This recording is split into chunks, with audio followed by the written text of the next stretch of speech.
evening and good to have you with us in the 9 p.m. edition of the Urban Debate. Here's today big news that emerged was the announcement by Amnesty that they will have to halt their work, their operations here in India. And the big charge that came along with that is this step is being taken because of what they call witch hunt by the central government. This has now erupted in a huge debate. In fact, since this government has come to power, the face-off between government and several large-size NGOs, especially those getting foreign funding, has been a big face-off point and a big pain point. And at frequent times, we've seen them lock horns, government take action.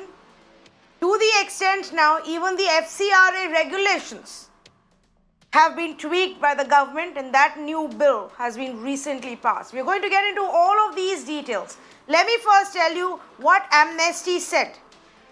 They released a statement saying we have been compelled to let go of our staff. We have paused our ongoing campaign and research. Incessant witch hunt of human rights NGOs is taking place in this country. The government has frozen our bank accounts, even though government's allegations are unfounded and motivated. There has been a continued crackdown over the last 2 years. So this is not about an overnight action that's been taken by the government. Exactly the point that I was making. Amnesty says there's been constant harassment by Enforcement Directorate, government action akin to freezing dissent in the country. Amnesty stands in full compliance of the laws. Now, as this became a big story, the Home Ministry issued a clarification. The Home Ministry issued an official statement. And the Home Ministry says human rights cannot be an excuse for defying the law. Just because you are a human rights activism institution and an NGO doesn't mean you have the right to break the rules. Home Ministry says stand taken by Amnesty is unfortunate, exaggerated. Amnesty took permission under FCRA 20 years ago. Our government's objection is to Amnesty raising the money via FDI, which is not right. FDI route cannot be used for NGO purposes. As we go along, I will explain to you even the new FCRA rules, because that's the big face-off that is now building up again. But tonight I have a very simple question based on what Amnesty has claimed and many have said in the recent past as well. Is the government intentionally making it difficult for some of these NGOs and human rights organizations to function in our country? Is there merit to the charge being made by Amnesty that this is a witch hunt, or is it a valid probe? Irrespective of what work you do, if you break the law, then there is bound to be action. Which side of the debate are you on? Let's say good evening to the panelists who are joining us right now. Shweta Shalini, spokesperson for the BJP, Suhas Chakma, Director for Rights and Risk Analysis Group. I've also got Mr. Gautam Mukherjee, senior journalist, joining us this evening, and Anjali Bharadwaj, member for Right to Food Campaign and co-convener of NCPRI. Let me actually start with Ms. Suhas Chakma on this. Suhas Chakma, is this a witch hunt? Or as the ED says, there is a legitimate case here. They've been getting this money all this while via a route which isn't allowed for them.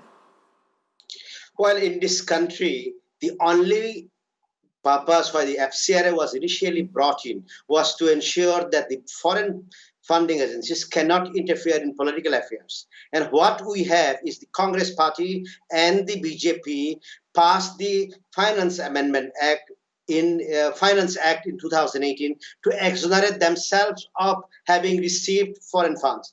And now, when the political parties are selling the electoral bonds, which nobody knows whether the foreign companies are buying these bonds.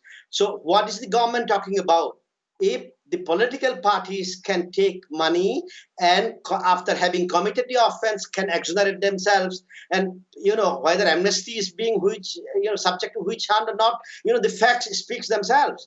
What the country should be concerned about is the political parties receiving foreign funds, whether from China or somebody else, whether it's the Congress, BJP, CPM. So we have a situation where political parties which run this country can receive foreign funds, but NGOs obviously are subjected to various kind of investigations. I am not commenting on the merits of the case, but the fact remains these two mainstream political parties which have run the country from independence, they are the one who are receiving foreign funds, and they have been found to have violated, and they passed a law with retrospective effect. In which country can you apply a law retrospectively? So that's, I think, it makes the case very obvious. Okay, that's an interesting point. Gautam Mukherjee, would you want to comment on this? When you are allowing political parties to raise funds from overseas and effectively run their campaigns there, fight elections, survive, then why block the NGOs? Isn't it then with the motive that you don't want those who question the government to have the sustaining power?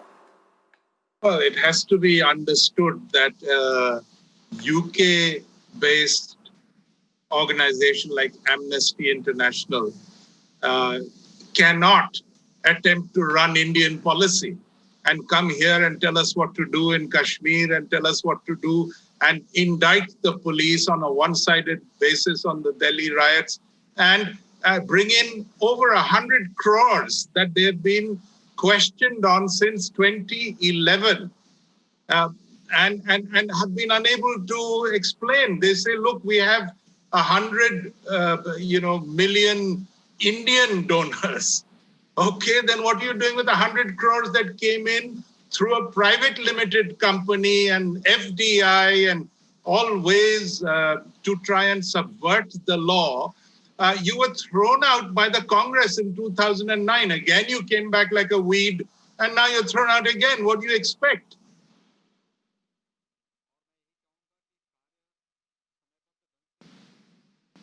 Okay, you're saying that it's unfair to have, a UK-based agency picking up issues here and dictating what the policy should be. But Mr. Gautam Mukherjee, how is it then all right for a UK-based industrialist to give money to a political party that may form the government in our country tomorrow?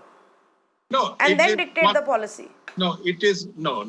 To say that you give a donation to a political party and then you dictate policy is not quite the same thing as Amnesty shouting from the rooftops with all sorts of one-sided reports and one-sided sort of studies and trying to bribe people into doing all sorts of subversive activity. They have been thrown out of Russia for the same reason. You see, there is a left-wing cabal in the West, but perhaps based in London, but it's not the only country, which tries to tell former colonies what to do. Just because we're a democracy does not mean that you can come and tell us what to do. It's not possible. NGOs are NGOs. They should be looking at what they are professed to be looking at, not come here and tell the government what to do, or tell the political parties what to do, or to have various people equate political parties and NGOs is itself a little bit of a, apples and oranges thing. Indian political parties are above all Indian, and they run the legislature. If they want to make a law to make it legitimate for them themselves to receive foreign funds, that's their privilege. They make the laws. Who is an NGO, especially a foreign NGO, to tell us that, then the same thing should apply to us? It doesn't make sense. I mean, they're trying to be way above their Let me also add to what you're saying. Let me add to what you're also saying by reading out what the Home Ministry has said. Amnesty International received permission under Foreign Contribution Regulation Act, which is FCRA, only once, and that also 20 years ago in 2000. Yes. Since then, Amnesty International, despite repeated applications, has been denied FCRA approval by successive governments. That includes, obviously, when UPA was in power. However, in order to circumvent the FCRA regulations, Amnesty UK remitted large amount of money to 4 entities registered in India by classifying it as foreign direct investment. A significant amount of foreign money was also remitted to Amnesty India without the Home Ministry's approval under FCRA. This malified rerouting of money was in contravention to the extant legal provisions. Then, Anjali Bharadwaj, is it right for Amnesty to call it a witch hunt?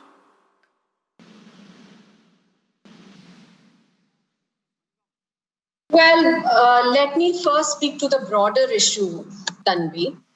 I think, first of all institutions, including non-government institutions, government institutions, all need to be transparent and accountable to the people of our country. I don't think that this is really a debate about whether Amnesty International India or any other organization or the government should be accountable and transparent or not. I totally agree that they ought to be, they should be. But I think what is unmissable here is, and in fact, it's one of the things that my co-panelist has pointed out, that a human rights organization is bringing out reports which we believe might be one-sided. The response to that by the government can be to put their point of view across, not to gag that organization, not to freeze its accounts and stop its functioning. What this is reeking of, therefore, is that when there is a dissenting voice, when there is a dissenting opinion on what might be happening, the government is getting after that organization. And that, I think, is at the heart of the problem. The heart of the problem is not whether any organization should be transparent and accountable or not. The problem is that how are we going about treating people who might expose human rights violations? How are we treating people who dissent, who question and hold the government accountable? And undeniably, what we are seeing in our country increasingly is a culture where anyone who questions is being attacked. Now, we are seeing that where, in a sense, where individuals are being targeted in many cases, they are being implicated in all sorts of laws, including the UAPA, the draconian laws like that. And institutionally, there also seems to be an attack on organizations that are doing the same. So I think that the amnesty case here is really worrisome in a democracy for that very reason. In Russia, this happens. That's something different. But in India, in a democracy, if an organization is functioning, if it raises issues that the government does not agree with, the government is free to put its own version out, to say that this is incorrect, but cannot and should not be seen as quelling dissent, as crushing those who dare to question and dissent. Shweta Shalini, you've heard all the three panelists. Your response to what is being said here? With what Mr. Chakma said. Mr. Chakma said that political parties through election bonds are getting, foreign funding and so on and so forth. Let me remind Mr. Chakma that foreign funds are allowed in every organization, including NGOs, through a legal way. And the legal way is the FCRA way. Now, I also want to reply to Gautam Chatterjee ji. In fact, I want to correct him a little bit when he said that, Amnesty International has been thrown out like it was done in Russia. And I just want to correct him by saying, no, please correct this, because they have chosen to move out. And they did so because they knew, and they know right now they can't be proven right. And to Anjali ji, let me remind you, you just talked about dissenting voices. Please understand, 2,000 NGOs have been sent notices. And these notices have gone through various centralized agencies, including that of ED. Now, one of these NGOs chooses and decides to move out of India and of course come out with a notice saying that gagging, dissenting voice, witch hunt, and so on and so forth. Why? Because So, they Shweta, know 1 that minute. they cannot. One, they don't. May I, trust the court. Shweta, just They one can't trust the court. clarification. Why not go? No, Just let one me clarification, What? Shweta, Shalini. No, But you're saying something wrong. May I just clarify that they haven't. I'm coming. I will allow you to finish. Don't worry. I will. Amnesty India hasn't packed up or exited the country. They have simply suspended their operations because they say they don't have the money since all of their bank accounts have been frozen. Since their donors were questioned and they have now, the money has stopped coming in even locally. The outside money, bank accounts all frozen. They can't pay their employees, but they have vowed to continue to fight and speak up. And there is a possibility that they are right now considering moving the court in Karnataka, which is where their main office is based. So let's not say they have been thrown out yet, or they have packed bags and run away because they feel they are wrong and they have been caught. They're not running away right now. Now go ahead and finish your point. That has been the question. They were in India. They need to trust the Indian laws. They should have gone to court and proven their credential right. In fact, why have they not done it? They have by their own suspended. Yes, their bank accounts have been frozen because they had 4 outlets. FDI, direct foreign investment, is not allowed for a not-for-profit. NGO is not for profit. It is allowed for profit. So basically, under the garb of an NGO, they were earning profits. They were doing anti-India activities. They were doing anti-national activities. And there are established terror links. In fact, there are established misogyny articles that their own employees have floated. And these are on record as much as their own reports are. So let's understand this. Nobody has not given them an option of not going which to charge court. sheet are you quoting? Which court order or charge sheet are you quoting? No, I'm not quoting anything. I'm saying these are reports. I'm saying that you are saying these are facts. These are facts. Basis what investigation? Maria Salim was a Bangalore-based employee. When she left, she basically, on record went with misogyny charges. So let's face the facts. And let's understand. No, the terror part, not the misogyny part. In Sri Lanka, no, of course not. In Sri Lanka, they had, in fact, Chidambaram. Exactly. If the Enforcement Directorate stopped their FCRA because one, they had not given the utilization certificate, and second, it was a clear fact that in Ernakulam, their terror links had been established. And that's the reason why Congress at that point of time stopped their FCRA. So right now, and please go back and look at what they had said when they had suspended operation in 2009. At that point of time, they had not talked about witch hunt. In fact, this was exactly the same cause at that point of time also. Then why have double standards today? Why talk about witch hunt today? Why not go to the court today, and why not prove your credentials today? Okay.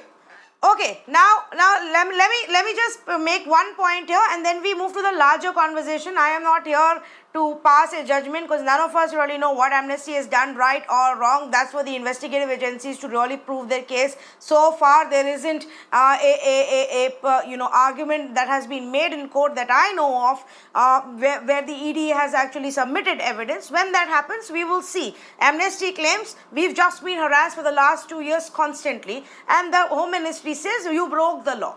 All right, let's talk about the larger issue. And as we go to that, I want to tell our viewers that also this Foreign Contribution Regulation Act, the FCRA Act, was just recently in the Parliament session that just ended.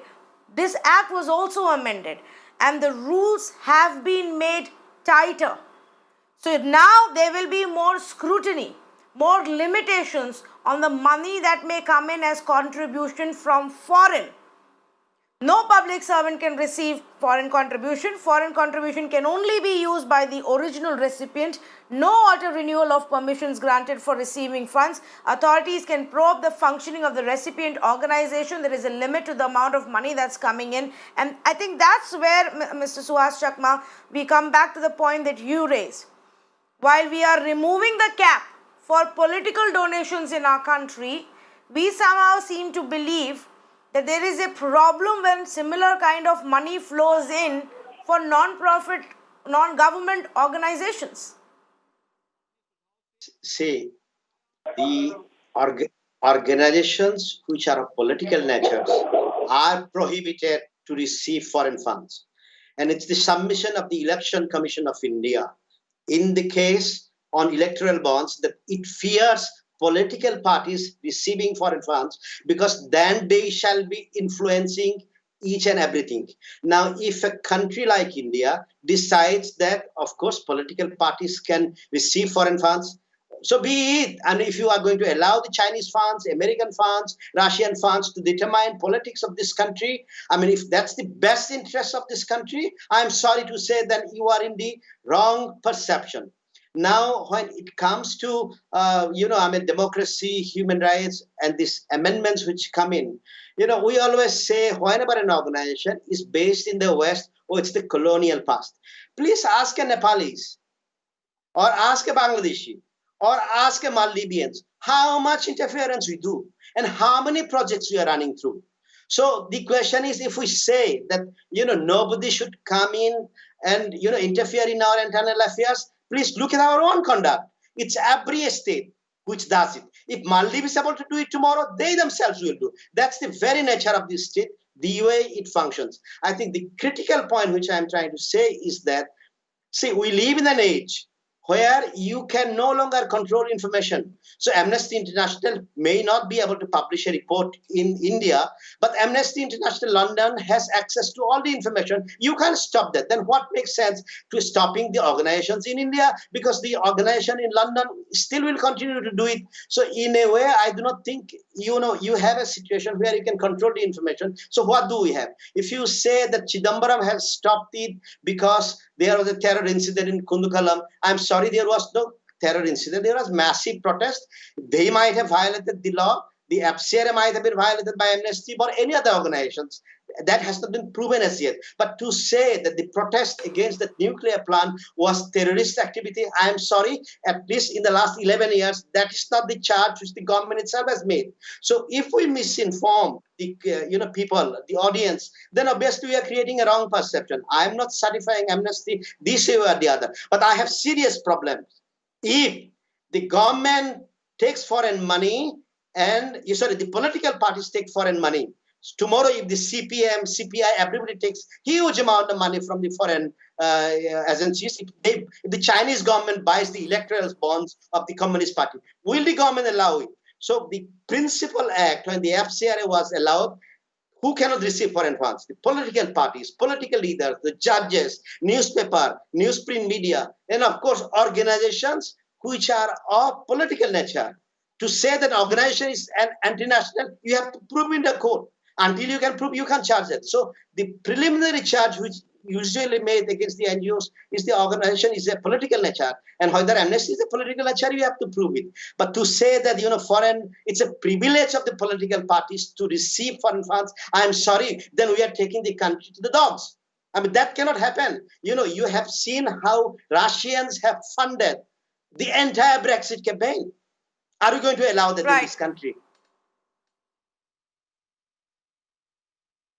Right. Shweta Shalini, would you want to come in here? Yes, absolutely. So, Mr. Chakma, point-wise, I want to answer all your queries. Point number one. See, we have come, as far as election bonds are concerned, especially with respect to political parties, there was a point of time where nobody knew where the donations of political parties are coming from. So now at least some sort of transparency has come in, and that is the first step to transparency in a political party.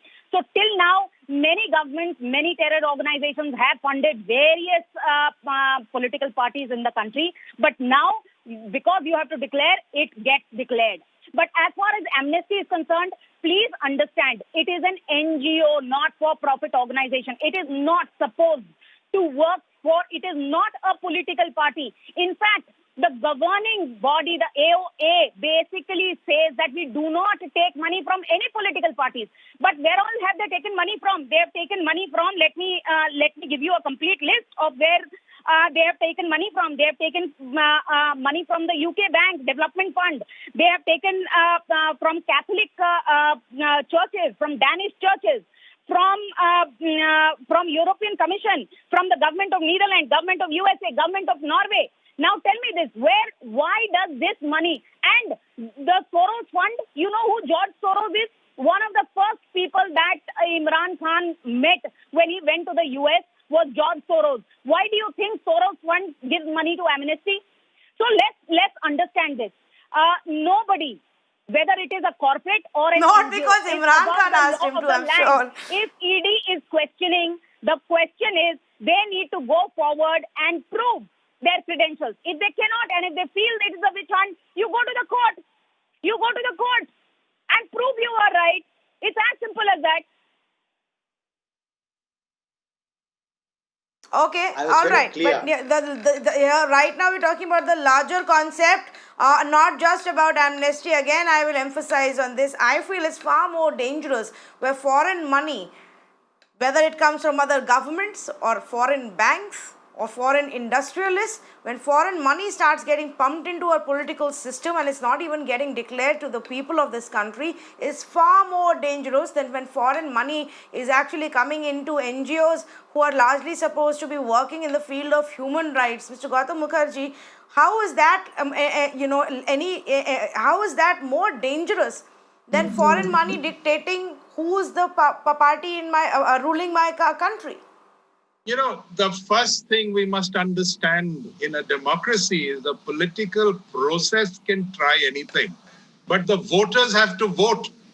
So if you can't win, then it doesn't matter how much money is backing you. You can bring in all the money in China and all the money from ISI. And if you can't get more than 40 seats, and if you're losing state after state, you're in trouble.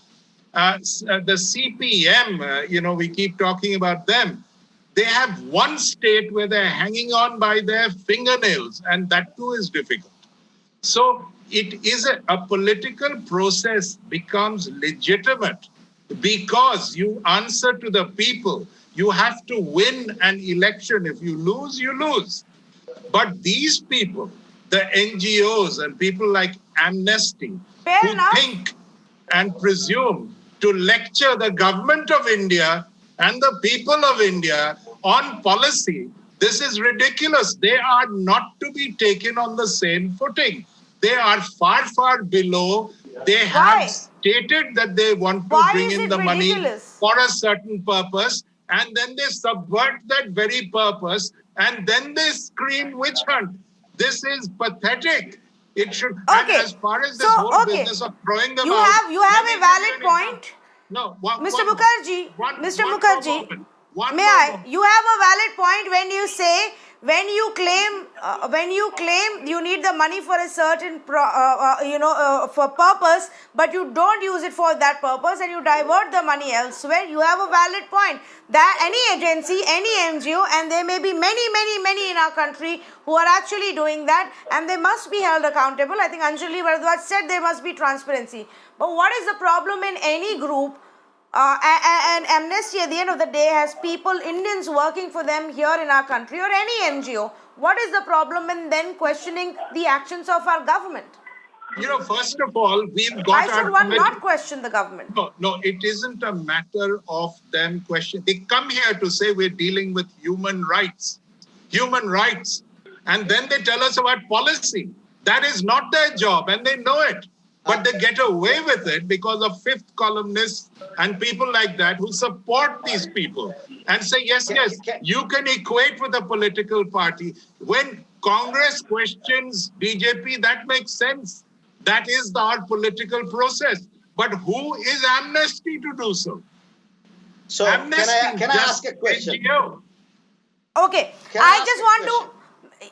Yes, Sorry, and may I Tanvi, just also clarify? May I just also clarify on one point that Mr. Gautam Mukherjee that you were making? What matters is which party is chosen by the people, irrespective of how much money you have for campaign. Correct. But when what happens when a certain industrialist or a certain big corporate sitting in another part of this world donates money to both the leading parties and consistently gives money to both Congress and the BJP, and then it doesn't matter which one comes to power, at the end of the day, they are going to be expecting favors back for that huge amount of money that has been donated. So I'm sorry, the benchmark should be the same for all organizations, perhaps tougher for somebody who may be in power tomorrow and will decide the policy. Amnesty will not get to decide the policy, but the government will get to decide the policy. Yes, I have to go to Anjali Bharadwaj, but Suhas Chakma wanted to come in. If Reliance gives money to both sides, it is still the voter who votes, not Reliance. Just one brief point. In that case, Amnesty should register itself as a political party, get the fund, and carry out the same activities, which they are trying to do if they have brought in money, and that becomes legal. So Amnesty should form a political party and get the foreign fund. That's what we are trying to do. And they also have to become Indian citizens. They're British. Fair enough. All of them are Indian citizens. Amnesty India is run by Indian citizens. So they should run a political party and get the foreign fund. And that becomes legal. Yes. So, what are you talking about? They are not Indians. Okay, can I come in? All right. Shweta Shalini. See, just one quick Shweta point Shalini wants to come in. Please go ahead. One quick point that I want to add. See, Amnesty has been proven, especially in the case of Amnesty. Amnesty stood for the Nirbhaya guilty. It basically went ahead and said that death penalty should not be given. It signed mercy petitions for Yaqub Menon and Afzal Guru. So the point that Gautam Mukherjee is making is primarily that all the anti-national activities has been funded by the money which was supposed to be for human rights. It's as simple as that. And that is where, Mr. Chakma, it is wrong. And that is where an NGO needs to be defined for the work that they carry out and the work that they do in a particular country. And hence, the law of the land needs to apply to one and all. Yes, there's no dispute. so let me, absolutely, Yes, Anjali Bharadwaj. Yes. No, I think the larger issue here, which Tanvi, you were talking about, and I think that's very critical here, is to understand that political parties in our country are the ones that make policies when they come to government.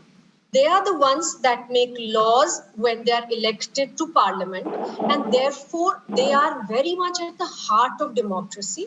And where they get their funds from is really people's business in a democracy. And therefore, when they are getting funds, foreign funds, using electoral bonds, they are giving themselves an exemption under the FCRA. They are ensuring that there are retrospective amendments to the FCRA to accommodate them getting foreign funds. I think that there is a huge problem there. It cannot be compared to any other organization. But having said that, I think the important thing here is that we recognize that there needs to be accountability of non-government organizations, but there is clearly a conflict of interest when governments get to fix that accountability, and especially in cases where these organizations are holding the government accountable or showing truth to power. Therefore, there has been a long-standing demand that an independent authority like the Charities Commission could be set up, which actually looks at foreign funded organizations at the whole FCRA gamut, so that these organizations are held accountable, but they are not gagged by the government in power, which doesn't want them to speak out, doesn't want them to highlight human rights violations that might be happening in the country. So I think that right now, when we are seeing these kind of FCRA changes being brought in, what people like me and I think across the country would want to see are good amendments being brought to the FCRA law, where we are ensured that no foreign bodies governments or non-government organizations can actually control our electoral process, can actually give money, and we know that money power is used so extensively in elections. So we need to ensure that proper kinds of amendments are brought to the FCRA. We need to make sure that those who actually hold the government, the state accountable are not, there is no witch hunting, and the government has to be seen clearly as not going after people who are dissenting or questioning the government. So I think all of these things need to be looked at, and we need to recognize that in a case like Amnesty International India, where again, I'm not going to go into the merits of the case, and like you said, Tanvi, that they might be approaching the courts, and that's the right place where this should be looked at. But I think the larger picture that seems to emerge is that they are putting out reports that do expose wrongdoing, that are exposing some problems in the way the government is functioning. And today, when they are being forced to shut down their operations, suspend their operations because they claim they've been hounded, there is much to answer for. Okay, I have run out of time, but I think there is merit to what you've said, and I actually want to thank all four of our panelists for joining us and having a constructive conversation about this issue. And I do genuinely believe that the larger picture needs to be kept in mind, which is about institutions getting foreign money for any kind of charity, for any kind of human rights work, or even for politics, and whether the rules have to be the same or different. Nobody is saying don't have transparency. Nobody is saying don't demand accountability. Nobody is even saying don't track the money or don't act where the law has been broken. But beyond that, should there be, and is there a concerted effort to try and squeeze out the funding so that those who may be questioning the government today or earlier have no choice but to shut down? And viewers, this is not specific to the current government. Keep in mind, when it comes to amnesty, the UPA had a similar view.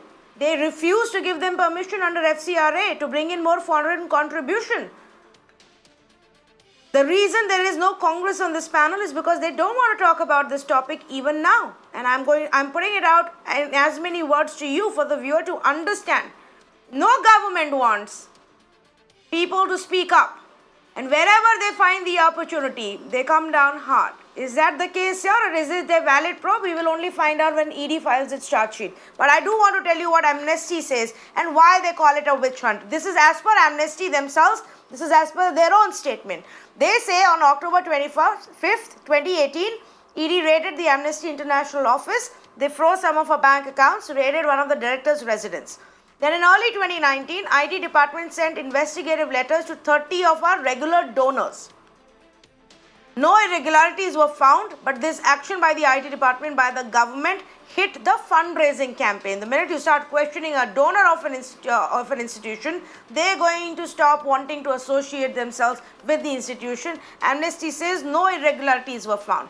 In June 2019, they were denied permission to hold a press conference in Srinagar. They still went ahead and released their report virtually. In October 2019, they further went ahead and then testified at a US congressional hearing on human rights situation in Jammu and Kashmir. And so in November 2019, offices of Amnesty were raided here in India again. One of the residents of the director was also raided. In April 2020, Amnesty then urged the UP government to stop intimidation of the journalists. 2 days later, UP cops notified Twitter to furnish information about Amnesty's account. And that was their way of saying retribution, says the Amnesty. August 5th, 2020, Amnesty releases update on situation in J&K. August 28th, they release investigative brief on Delhi riots. And by September 10, 2020, their bank accounts had been completely frozen by the Enforcement Directorate. I leave it for you to decide if you want to form an opinion based on what an Amnesty has said. Or maybe we wait and watch and see what the Enforcement Directorate really has to say about the rules that have been broken and the evidence that has been collected. Suffice to say, viewers, let the rules for foreign funding be the same for all. Same amount of scrutiny, same kind of rules and regulations and limits and